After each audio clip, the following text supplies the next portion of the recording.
Hi friends, welcome back to Sajitha's creation. ഇന്നത്തെ വീഡിയോയിൽ നമുക്കൊരു കിഡ്സ് സ്കേർട്ട് സ്റ്റിച്ച് ചെയ്യാം. വളരെ സിമ്പിളായിട്ടുള്ള ഒരു സ്കേർട്ടാണ്. കർച്ചീഫ് സ്കേർട്ട് എന്നാണ് ഇതിന് പറയുക. അപ്പോൾ ഇത് സ്റ്റിച്ച് ചെയ്യാൻ വേണ്ടി ഞാനിവിടെ ഇതുപോലെയുള്ള നെറ്റ് ക്ലോത്താണ് ചൂസ് ചെയ്തിരിക്കുന്നത്. ഇതിന് ഞാൻ ലൈനിങ് ഒന്നും യൂസ് ചെയ്യുന്നില്ല. 3 മീറ്റർ ക്ലോത്ത് ഉണ്ട് കേട്ടോ ഇത്. അതുപോലെ തന്നെ 1.5 ഇഞ്ചിൻ്റെ ഇലാസ്റ്റിക് ബാൻഡ് യൂസ് ചെയ്യുന്നുണ്ട്. അതുപോലെ തന്നെ ബാൻഡ് സ്റ്റിച്ച് ചെയ്യാൻ വേണ്ടി ഇതുപോലെ ഒരു ക്ലോത്ത് കൂടി ഞാൻ എടുത്തിട്ടുണ്ട്. ഇനി നമുക്കൊരു സ്കേർട്ടിൽ നിന്നും അളവെടുത്തിട്ട് എങ്ങനെയാണ് സ്റ്റിച്ച് ചെയ്യാൻ നോക്കാം. നമുക്ക് ഏത് അളവിലുള്ള സ്കേർട്ടാണോ സ്റ്റിച്ച് ചെയ്യേണ്ടത് ആ ഒരു ഡ്രസ്സ് എടുക്കുക. എന്നിട്ട് ഇതുപോലെ ഇലാസ്റ്റിക് ബാൻഡിൻ്റെ അളവ് എടുക്കുക. ആ കിട്ടിയ അളവ് 10 ഇഞ്ചാണ്. ഇത് ഒരു വശത്തെ അളവ് മാത്രമാണ്. അപ്പോൾ ബാക്ക് പോർഷൻ്റേതും കൂടി വരുമ്പോൾ നമുക്ക് 10ൻ്റെ ഇരട്ടി 20 ഇഞ്ച് കിട്ടും. അതിൻ്റെ കൂടെ നമുക്ക് വേണ്ടത് 1 ഇഞ്ച് തയ്യൽ തുമ്പാണ്.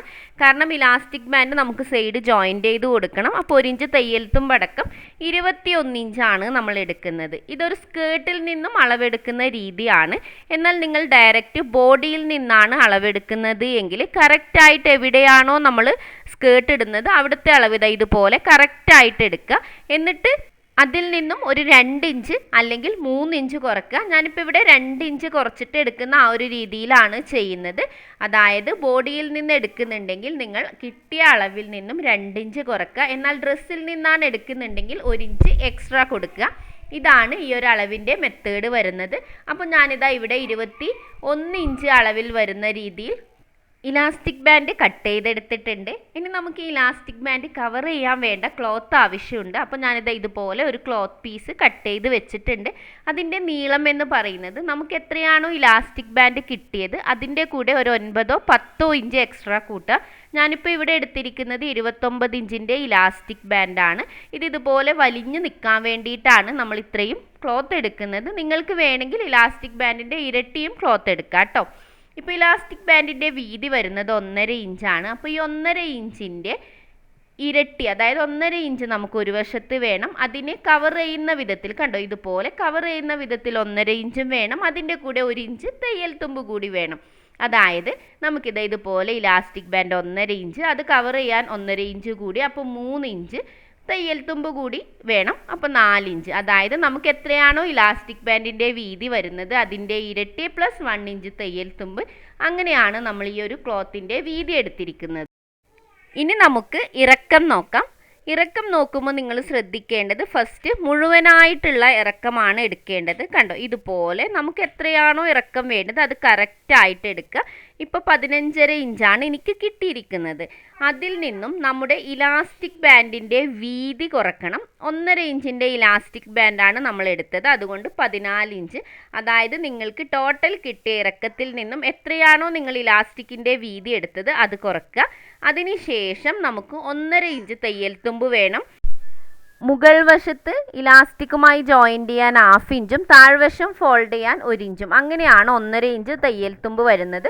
അപ്പോൾ 15.5 ഇഞ്ച്. അപ്പോൾ ഞാനിവിടെ ക്ലോത്തിനെ 4ആയി ഫോൾഡ് ചെയ്ത് വെച്ചിട്ടുണ്ട്. ഏതളവിലാണ് ഈ 4ആയി ഫോൾഡ് ചെയ്തത് എന്നുകൂടി ഞാൻ പറഞ്ഞു തരാം.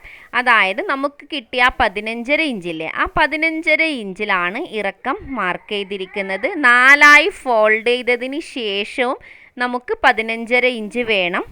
ഇറക്കം മാത്രമല്ല വീതിയും 15.5 ഇഞ്ച് തന്നെയാണ് വേണ്ടത്. അതായത് 4ആയി ഫോൾഡ് ചെയ്ത ക്ലോത്തിന് ഇറക്കവും വീതിയും ഒക്കെ 15.5 ഇഞ്ചാണ് വേണ്ടത്. അതായത് നമുക്ക് സ്കേർട്ടിൻ്റെ ഇറക്കം കിട്ടിയില്ലേ, ആ ഒരു ഇറക്കമാണ് നമുക്കിവിടെ വേണ്ടത്. നീളവും വീതിയും ഒക്കെ 15.5 ഇഞ്ച് തന്നെ വേണം. ഇതേപോലുള്ള 3 പീസ് ക്ലോത്താണ് ഞാൻ കട്ട് ചെയ്തിരിക്കുന്നത്. അതായത് സെയിം അളവിൽ 15.5 ഇഞ്ച് നീളവും 15.5 ഇഞ്ച് വീതിയും വരുന്ന 2 പീസ് കൂടി ഞാൻ എക്സ്ട്രാ കട്ട് ചെയ്ത് വെച്ചിട്ടുണ്ട്. അപ്പോൾ നമുക്ക് ഇതിൽ അളവുകൾ മാർക്ക് ചെയ്യാം. ഫസ്റ്റ് നമ്മൾ അരവണ്ണാണ് മാർക്ക് ചെയ്യുന്നത്. അപ്പോൾ അതിന് വേണ്ടി നമ്മൾ ആദ്യം കട്ട് ചെയ്തെടുത്ത ബാൻഡ് എടുക്കാം. എന്നിട്ട് അതിനെ ഇതുപോലെ 2ആയി ഫോൾഡ് ചെയ്യാം. വീണ്ടും ഒന്നുകൂടി ഒന്ന് ഫോൾഡ് ചെയ്യാം. ആ ഫോൾഡ് ചെയ്യുമ്പോൾ മുഴുവനായിട്ടും ചെയ്യാൻ പാടില്ല, ഒരു 1/2 ഇഞ്ച് വിട്ടിട്ട് വേണം നമ്മൾ ഇതുപോലെ ഫോൾഡ് ചെയ്തെടുക്കാൻ വേണ്ടിയിട്ട്. അതിനുശേഷം ഇതുപോലെ ആ ക്ലോത്ത് എടുത്തിട്ട് നമുക്ക് ആ ഒരു കോണ് വരുന്ന ഭാഗമില്ലേ, ആ ഒരു ഭാഗത്ത് കറക്റ്റായിട്ട് ഇതുപോലെ വെച്ച് കൊടുക്കുക. കറക്റ്റ് അളവിൽ തന്നെ വെച്ചതിന് ശേഷം 2 സൈഡിലും നമുക്ക് മാർക്ക് ചെയ്ത് കൊടുക്കാം. ഈ അളവിൽ യാതൊരു വ്യത്യാസവും വരാൻ പാടില്ല. കൃത്യമായ അളവായിരിക്കണം ഇവിടെ ഉണ്ടാവേണ്ടത്. കണ്ടോ, ഇതുപോലെ കറക്റ്റായിട്ട് വെക്കണം. ആ ഒരു 1/2 ഇഞ്ച് വിട്ട് കൃത്യമായി വെച്ചിട്ട് അവിടെ തന്നെ മാർക്ക് ചെയ്ത് കൊടുക്കുക. എന്നിട്ട് ഈ മാർക്ക് ചെയ്ത പോയിന്റുകൾ രണ്ടും ഒരു സർക്കിൾ വരുന്ന, ഒരു 1/2 സർക്കിൾ വരുന്ന വിധത്തിൽ ഒന്ന് യോജിപ്പിച്ച് കൊടുക്കുക. നന്നായിട്ട് ഡീപ്പായിട്ട് ചെയ്യേണ്ട, കാരണം നമുക്കവിടെ തയ്യൽ തുമ്പ് കൂടി കിട്ടേണ്ടതുണ്ട്. അപ്പോൾ നമ്മളിപ്പോൾ മാർക്ക് ചെയ്തതിൻ്റെ തൊട്ട് മുകളിലൂടെ വേണം നമ്മൾ ഇതുപോലെ ഒന്ന് മാർക്ക് ചെയ്തെടുക്കാൻ വേണ്ടിയിട്ട്. അതായത് നമ്മൾ ക്ലോത്ത് വെച്ച് മാർക്ക് ചെയ്ത പോയിന്റിൻ്റെ മുകളിലൂടെ ഒരു 1/2 ഇഞ്ച് വിട്ടിട്ട് മാർക്ക് ചെയ്ത് കൊടുക്കണം കേട്ടോ. ഇപ്പം നമ്മളിതാ കൃത്യമായി മാർക്ക് ചെയ്തെടുത്തിട്ടുണ്ട്. ഇനി ഇതാ ഈ ഒരു മാർക്ക് ചെയ്ത പോയിന്റില്ലേ, നമ്മളിപ്പോൾ മാർക്ക് ചെയ്യുന്ന ഈ ഒരു പോയിന്റ് വേണം കട്ട് ചെയ്തെടുക്കാൻ വേണ്ടിയിട്ട്. കണ്ടോ, നമ്മളിപ്പോൾ കൃത്യമായിട്ട് ഇത് കട്ട് ചെയ്ത് മാറ്റിയിട്ടുണ്ട്. ഇനി ഈ ഒരു പീസ് വെച്ചിട്ട് വേണം നമുക്ക് ബാലൻസ് ഉള്ള 2 പീസ് കൂടി കട്ട് ചെയ്തെടുക്കാൻ. ഞാൻ ഫസ്റ്റ് തന്നെ പറഞ്ഞിട്ടുണ്ട് 3 പീസായിട്ടാണ് ഞാൻ ഈ ഒരു ക്ലോത്തിനെ കട്ട് ചെയ്ത് വെച്ചിരിക്കുന്നത്. സെയിം അളവിലുള്ള 3 പീസാണ് കട്ട് ചെയ്ത് വെച്ചത്. അപ്പോൾ ഫസ്റ്റ് പീസ് ഞാൻ നിങ്ങൾക്ക് കൃത്യമായി അളവെടുത്ത് കട്ട് ചെയ്യുന്നത് കാണിച്ചു. അതേ അളവിൽ തന്നെ നമുക്ക് നമ്മുടെ സെക്കൻഡ് പീസും തേർഡ് പീസും കട്ട് ചെയ്ത് കൊടുക്കാം. ആ 2 പീസും ഒന്നിച്ച് വെക്കുക. എന്നിട്ട് അതിൻ്റെ മുകളിലേക്ക് നമ്മൾ ആദ്യം കട്ട് ചെയ്ത ഈ ഒരു പീസ് കൃത്യമായി തന്നെ വെച്ച് കൊടുക്കുക. ചുളിവുകളോ മടക്കുകളോ ഒന്നുമില്ലാതെ കൃത്യമായി തന്നെ വെച്ച് കൊടുക്കണം. എന്നിട്ട് ഇതാ ഈ നേരത്തെ കട്ട് ചെയ്ത ആ ഒരു പോയിന്റ് ഇല്ലേ, ആ പോയിന്റിലൂടെ തന്നെ നമുക്കിതും കട്ട് ചെയ്തെടുക്കാം. ഇപ്പം നമ്മളിത് കൃത്യമായി കട്ട് ചെയ്തെടുത്തിട്ടുണ്ട്. ഇനി നമുക്ക് 3 പീസും ഒന്ന് ഓപ്പൺ ചെയ്ത് നോക്കാം. ആദ്യം തന്നെ ഞാനിതാ ഫസ്റ്റ് പീസ് ഓപ്പൺ ചെയ്തെടുക്കുന്നുണ്ട്. എന്നിട്ടത് കൃത്യമായിട്ട് നേരെ തന്നെ വിരിച്ചു കൊടുക്കുക. കണ്ടോ, ഇതുപോലെ. ഇത് നിങ്ങൾ നിർബന്ധമായിട്ടും ചെയ്യണം. ഈ ഒരു പൊസിഷനിൽ വെച്ചതിന് ശേഷം മാത്രമേ സ്റ്റിച്ച് ചെയ്യാൻ പാടുള്ളൂ. ഫസ്റ്റ് പോർഷൻ വെച്ചു, സെക്കൻഡ് പോർഷൻ വെക്കുമ്പോൾ കുറച്ചൊന്ന് ചരിച്ചിട്ട് വേണം വെച്ച് കൊടുക്കാൻ വേണ്ടിയിട്ട്.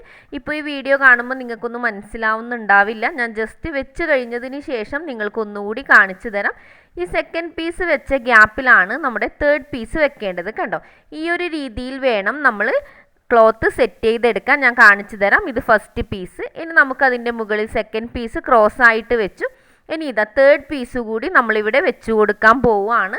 അത് ഈ രണ്ടും വെച്ചതിൻ്റെ ഗ്യാപ്പിൽ വേണം നമ്മുടെ തേർഡ് പീസ് വെച്ച് കൊടുക്കാൻ വേണ്ടിയിട്ട്. കണ്ടോ, ഈ ഒരു രീതിയിൽ വേണം ഇത് സെറ്റ് ചെയ്ത് കൊടുക്കാൻ വേണ്ടിയിട്ട്.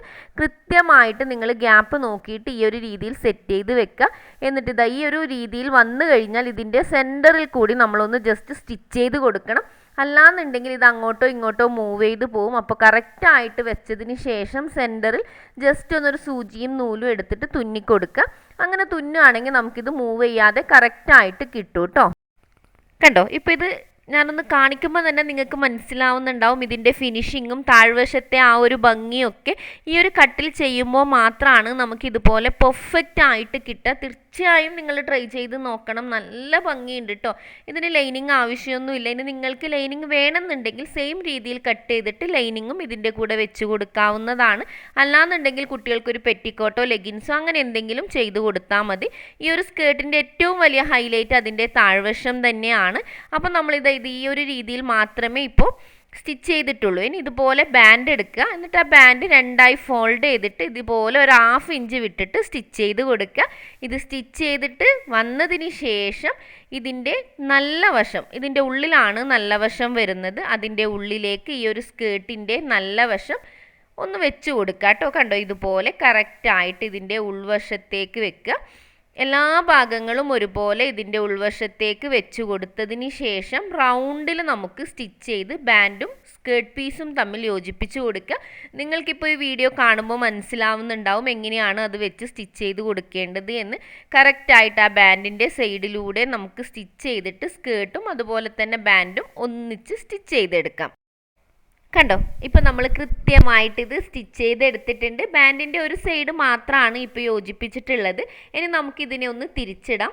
കണ്ടോ, ഇപ്പോൾ കൃത്യമായിട്ട് നമ്മളിത് മോശം വശത്തേക്ക് കൊണ്ടുവന്നിട്ടുണ്ട്. എന്നിട്ട് ഇതുപോലെ 1/2 ഇഞ്ച് ഫോൾഡ് ചെയ്യുക. അതിനുശേഷം മുഴുവനായും 1/2 ആയിട്ട് ഫോൾഡ് ചെയ്ത് കൊടുക്കുക.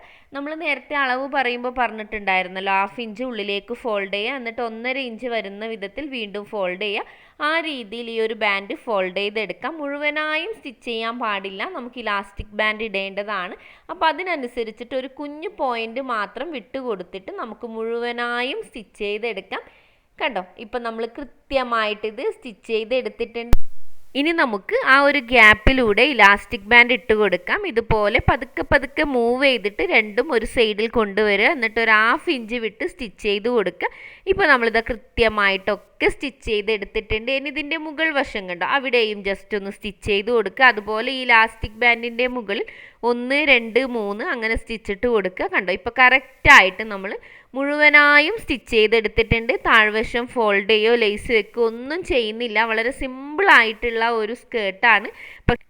അപ്പം നിങ്ങൾ വീഡിയോ മുഴുവനായും കണ്ടു എന്ന് കരുതുന്നു. വളരെ സിമ്പിളായി സ്റ്റിച്ച് ചെയ്തെടുത്ത ഒരു സ്കേർട്ടാണ്. തീർച്ചയായും ട്രൈ ചെയ്ത് നോക്കുക. അതിനുശേഷം ഫീഡ്ബാക്ക് അറിയിക്കുക. അപ്പോൾ ഇന്നത്തെ വീഡിയോ ഞാനിവിടെ വൈൻഡപ്പ് ചെയ്യാൻ പോവുകയാണ്. നെക്സ്റ്റ് ടൈം പുതിയൊരു വീഡിയോവുമായിട്ട് വീണ്ടും വരും. അതുവരെ ബൈ, ടേക്ക് കെയർ.